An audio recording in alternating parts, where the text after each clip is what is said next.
hadisi na gaba hadisi na hudu kenan an abi abdurrahman abdullahi bin mas'ud radiyallahu ta'ala anhu an sake kawo wani bijimin daga cikin bijiman sahabban annabi sallallahu alaihi wasallam shine abu abdurrahman abdullahi dan mas'ud yana cikin as-sabiqun al-awwaluna min al-muhajirin mutum ne wanda yake mai karamin halitta har wata rana ya hau kan wata itaciya ko zai karyo wani abu ne sai sahabbai suka ganshi sai suke dariya saboda gashi gajere gashi kuma kaurinsa siriri da shi sai suke dariya sai annabi sallallahu alaihi wasallam sai atafahuna min saqi ibn mas'ud yanzu kaurin abdullahi dan mas'ud kuke wa dariya yace fa wallazi nafsi bi yadihi lahuma asqalu fil mizan min jabal uhud yace kaurin nan nasa guda biyu in an tsora a mizani sun fi nauyin dutsen uhud su kada kun ne masa dariya abdullahi dan mas'ud kenan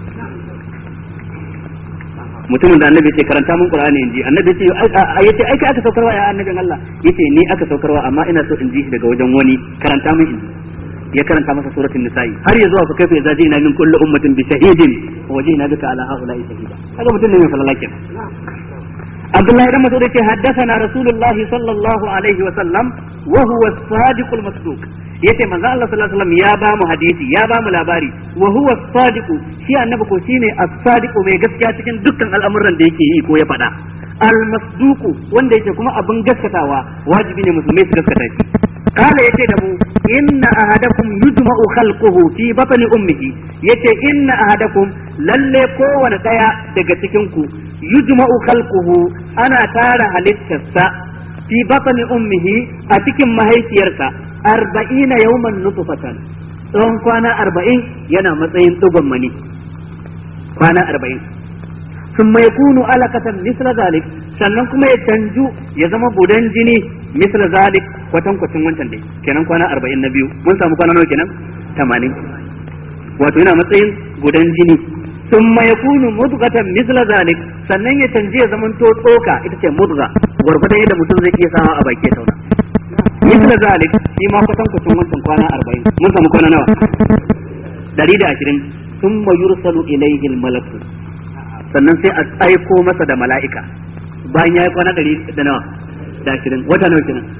wata 4 sai a aiko mala'ika idan aka aiko da mala'ika fa yanfuku fihi ruha sai ya busa rai ga wannan halitta ga wannan jaririn wa yu'maru bi 4 kalimat a umarci mala'ikan nan da rubuta kalmomi 4 abinda ake nufi da kalma anan jumla kun san malaman nawa sun saba kalma shine a samu kalma guda daya jumla kuma shine a samu sentence cikakke wanda ya kunshi kalmomi biyu ko abin da ya faka amma anan kalimat ana nufin jumal saboda kalima a larabce tana daukan jumla amma a wurin istilahin malaman nahwu kalima daban wa kalimatun biha kalamun qad yu'am saboda haka tana nufin kalima daya guda daya amma anan ana nufin jumla sai ai umarni da rubuta jumla guda 4 wadansu maganganu guda 4 abu na farko bi katbi rizqihi za ai umarni da rubuta arzikin mutum wannan jaririn tun yana ciki menene arzikinsa me zai mallaka na gidaje ko na kadara ko na yawan dukiya za a rubuta wannan tun yana ciki wa ajalihi da kuma ajalinsa kwanaki nawa zai yi shekaru nawa zai yi da wata nawa duk wannan za a rubuta wa amalihi da kuma irin ayyukan da zai yi irin sana'ar da zai yi a gidan duniya wa shaqiyyun aw sa'id sannan a rubuta cewa shaqiyyun ne shi ko kuma sa'id abinda ake nufi shaqiyyun marashin arziki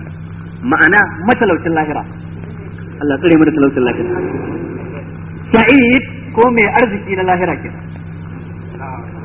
shi yasa idan aka ce shaqi ma'ana wanda yake da shakawa mutumin da baya da arziki a lahira mutumin da baya da rabo sa'id mai rabo kuma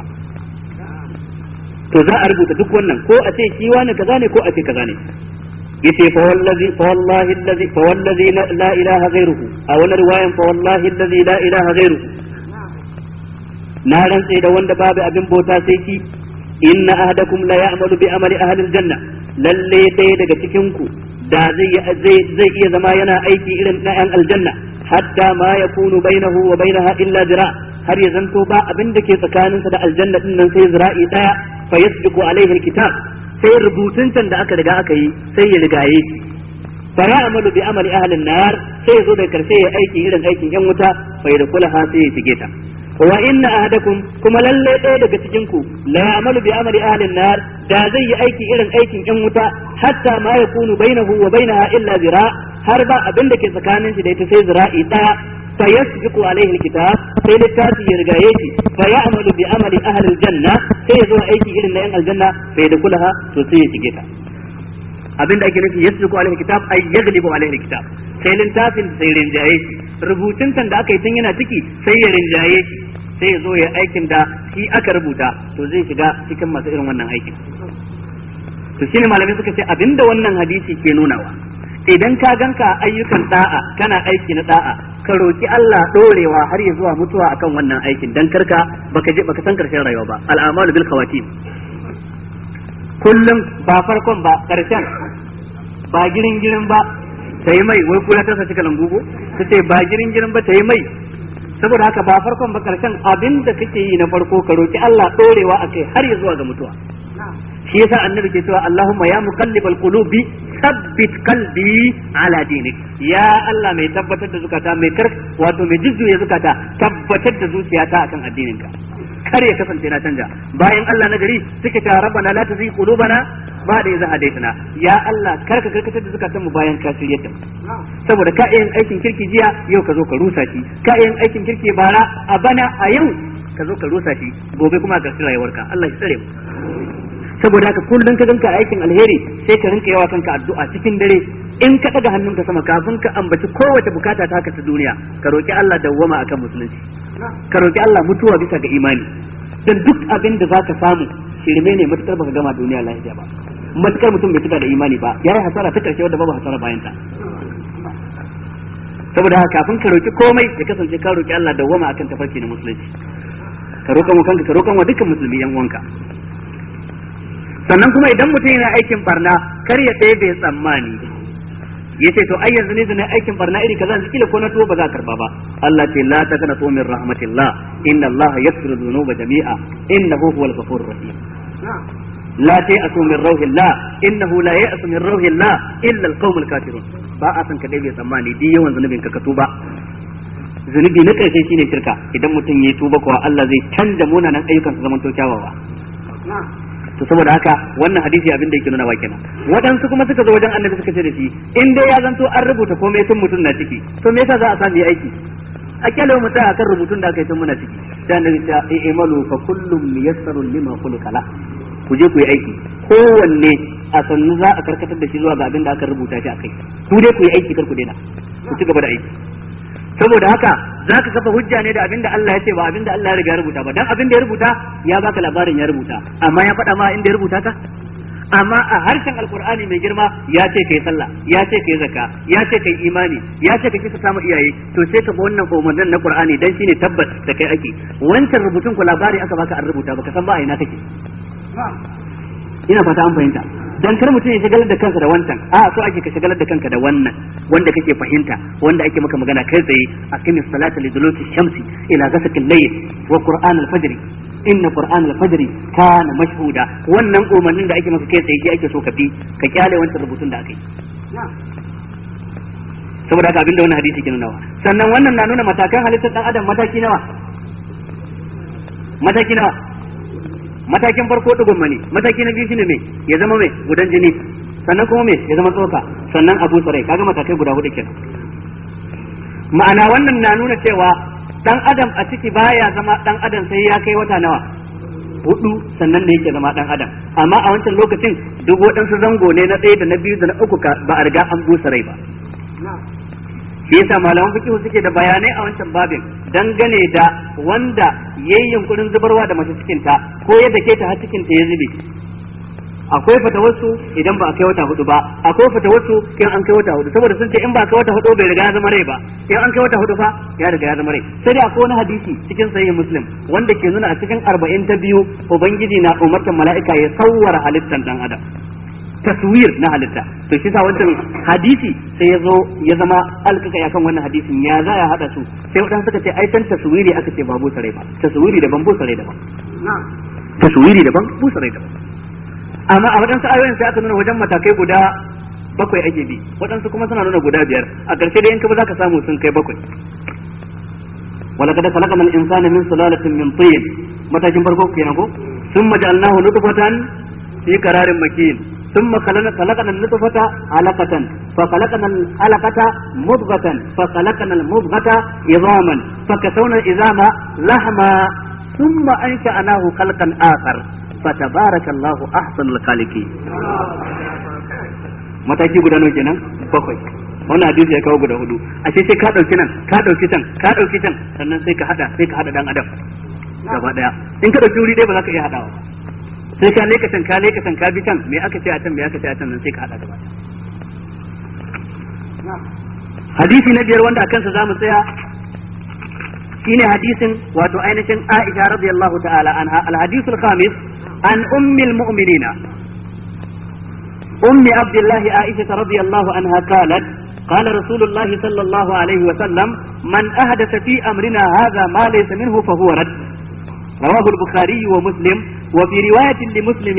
من عمل عملا ليس عليه أمرنا فهو رد. wannan hadisi an karɓo shi daga ummul mu'minin wato uwar mummunai ita ce ummi abdullahi uwar abdullahi Aisha radiyallahu anha ita ce Aisha Allah shi kare da a gare ta. Aisha sai ce daga cikin matan Annabi sallallahu alaihi wasallam ta samu falalan kasancewa ta matan Annabi kuma baya ga haka tana da wata falalar daban shine duk cikin matan Annabi ya fi kaunanta sama da kowa. Dan an tambaya Annabi wa ka fi so yace Aisha aka ce wannan cikin mata kenan a cikin maza fa yace babanta Abubakar Siddiq. Amma duk da Annabi ya fi son Aisha baya zaluntan sauran matansa saboda ita raba kwana yake da su daidai wa daida har a kwanakinsa na ƙarshe da yake cutar ajali ba zai iya tashi daga wannan ɗaki gobe ya koma wancan ba yana so ya tsaya ɗaki ɗaya kuma ɗakin Aisha yake so ya tsaya sai da ya tara matansa ya nemi izinin sai ce kun ba da izini a yi jiya ta a ɗakin Aisha suka ce mun ba da izini. Annabi kenan bai yi dictatorship ba a gidansa sai da ya nemi izini yace kun ba da izini da sun ce ba su yadda ba suna da haƙƙi sai an raba amma sai suka ce mun kyale ka je a jiyar ka a ɗakin Aisha. Yana daga cikin faralanta a ɗakinta ne a hannunta Annabi suka yi bar duniya. Ta ce Annabi sallallahu alaihi wasallam Allah ya karɓi ransa a lokacin ina tallafa da shi tsakanin cinyoyina da kirjina Allah ya zare masa ransa. Kuma aka binne shi a ɗakin Aisha domin bayan rasuwarsa aka ce ina za a kai shi waɗansu ce a kai shi masallaci waɗansu ce a kai shi baqi waɗansu ce a kai shi wuri kaza sai Sayyidina Abubakar zai ce ai Annabi ya faɗa cewa babu wani annabi da ya taɓa mutuwa face sai an binne shi a inda Allah ya karɓi ransa ba a ɗaukar shi a kai shi wuri sai aka binne shi a ɗakin Aisha wannan falalanta kenan kuma wannan ba karaman falala bane ba kuma dama can kamar yadda Imam Malik ya rawaito a cikin Muwatta Aisha ta yi mafarki taurari guda uku sun fada ɗakin ta sai aka waye gari ta tambayi Abubakar Siddiq tace nayi mafarki je tauraro guda uku sun fado ɗaki na sai Abubakar ya shiru ya kyale ta bai ce mata komai ba bayan Abubakar yana cikin mutanen da Allah ya sanar da su fassarar mafarki da Annabi ya bar duniya aka binne shi a ɗakin ta sai ce to wannan ɗaya daga cikin taurarin kenan biyun suna tafi bakin ce taurari guda uku sun fara ɗakin ki ba ga ɗaya ya zo saura biyu suna tafi ana nan sai Sayyidina Abubakar kuma ya bar duniya shi ma sai aka binne shi a ɗakin ta kusa da kabarin Annabi sallallahu alaihi wasallam. Aisha ta ce so nake in mutu abin ne na a wajen sai kawai Umar dan Khattab ya yi komai da dan sako yace yana neman falala in dai ya riga ni mutuwa yana so abin ne shi kusa da Abubakar tace ba inda zan yi masa rawa dole na amince nace in ka riga ni to kaga an riga ka ajiye ni sai Umar ko ya riga ta mutuwa kaga wannan mafarkin ya tabbata hadisin da nan cikin Muwatta na Imam Malik wannan duk ba falalanta bane ba kenan a tara mata maza wannan ga Annabi sallallahu alaihi wasallam ga mazajen da suka fi kowa cikin musulunci Abubakar da Umar da ina makabartan suna ɗakin ta to wannan kadan kenan ana ce mata ummu Abdullah ba dan ta taba haihuwa ba akwai yayarta mai suna Asma'u bint Abi Bakar tana da da Abdullahi dan gidan Zubair ibn al-Awwam sai daga cikin mutum goma da aka yi musu albishir da aljanna to wannan dan shine Annabi ke jingina ma Aisha ya ce mata ummu Abdullahi kuma daga nan ne malamin suka ce ya halatta mutum yayi alkuniya ko da ba ya da ya halatta ka zaɓi wani suna da kake so ka ce mu rinka kiranka Abu Ammar ko mu rinka kiranka Abu Yasir ko Abu Khalid dan ka sana Khalid bin Walid ka ci ko kana kwanan shago ba ka riga kai aure ba ya halatta ba komai duk masu hasara su je su hasaran su ya halatta mu kira ka in kana so daga yau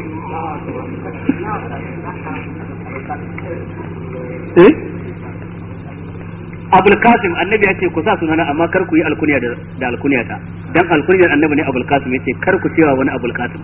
sai shi sallallahu alaihi wasallam قالت عائشة تقول قال رسول الله صلى الله عليه وسلم النبي صلى الله عليه وسلم ثبت gare shi yace man ahdatha fi amrina hadha ma laysa minhu fa huwa raddun man ahdatha fi amrina wanda ya kirkiro fi amrina a cikin lamarin mu hadha wannan lamarin namu na addini wanda duk ya kirkiro ma laysa minhu abinda baya cikin sa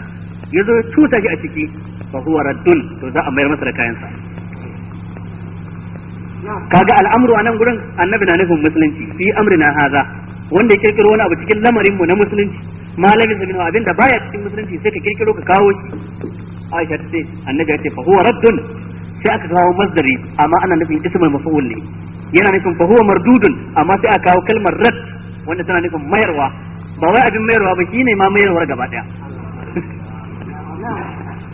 وفي رواية من عمل عملا أو رواية دبنت مسلم تتي من عمل عملا وان دي أيكة وانا أيكي ليس عليه أمرنا بابو مردم أكن وانا أيكي فهو رد فوانا الأمر أما يردسي بازا أكربيش با وانا حديثي كيني كشن بايا روسا دكا وتبدأ أبن كفا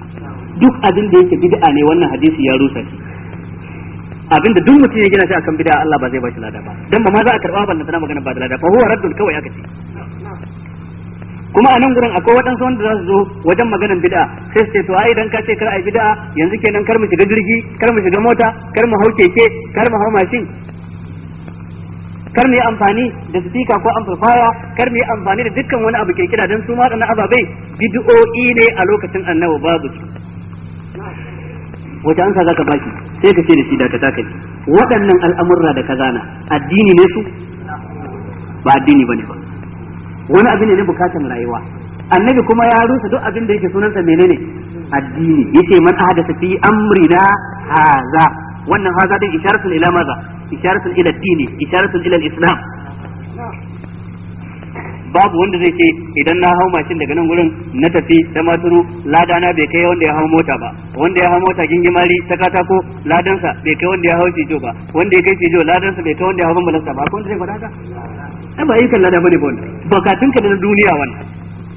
saboda haka duk bid'a da ta shafi lamarin duniya kirkira kenan a duniyance ka kirkiro mota ka kirkiro kwamfuta da duk abin da zai taimaka wa rayuwa ta ci gaba wannan shari'a bata hana ka ba